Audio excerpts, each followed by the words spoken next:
Hi, this is John for Outstanding Poker with part 3 of this 10 No Limit Full Ring series. If you saw part 1, I put up some slides showcasing the differences between short-handed and full ring games and how they play a bit tighter and such like. So if you haven't seen them, just quickly watch the beginning bit of part 1. So if you remember in part 2, if you saw that, we just pretty much got to this hand here where this guy had made an overbet shove on the turn with ace king with pretty much just a nut flush draw, and got snapped off by aces.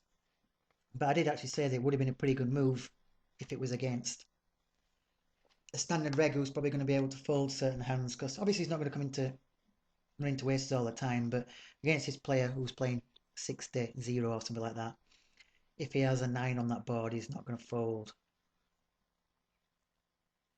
Probably pocket 8, he's probably not going to fold that.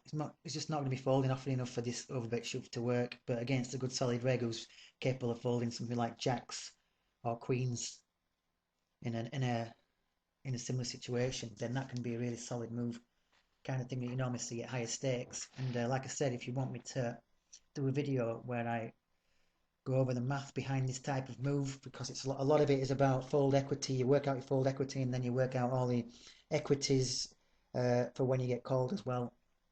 So if you want to see a video on something like that, so you'll be able to do the calculations yourself sometime, then just let me know and I'll do a math video on overbet shoving the flop or turn. Anyway, let's carry on with this. So I think I'm about 3/4 of buying up, and it's been nice and steady away. We've seen that there's hardly anybody, there's not as much 3-betting going on, there's not as much crazy bluffing going on. There's not as much bluffing going on as what you would get at a 6-max table. I haven't been in that many tough spots or anything like that. And so hopefully we're seeing the differences between playing a full ring and 6-max, and how transitioning from 6-max to full ring can be pretty easy, but not as easy if you're going the other way around.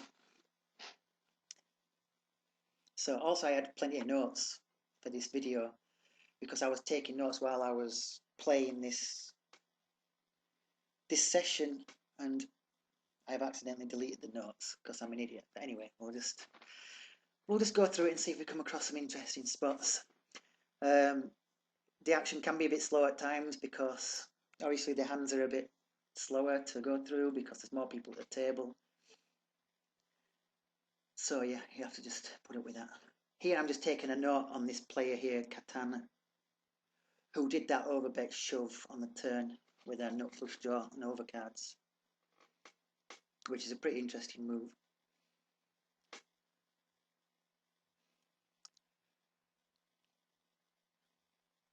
So yeah, I think next time I do a full ring video, I will have extra tables going off screen, well on my other screen, so that I can get more action going and stuff like that, and keep swapping the tables over.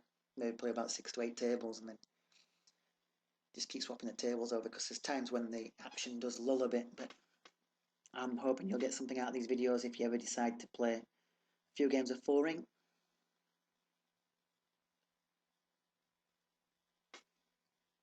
So yeah, I made a fairly loose call with 5-4 suited. This guy's got a fairly decent sized stack. It looks like it could be a little bit spewy, so I'll make a fairly speculative call.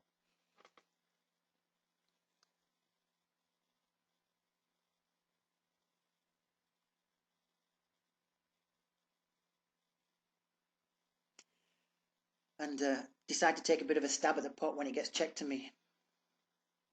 We've got a guy who's looking fairly loose and passive in the blinds. It was only one stab that I was going to take. Sometimes when they check round here like that, they're both giving up. It's a fairly dry board, difficult to hit it. But obviously this guy had a pretty big hand, and he's obviously not 3-betting it, which highlights what I said about in the first video about the 3-bet range has been so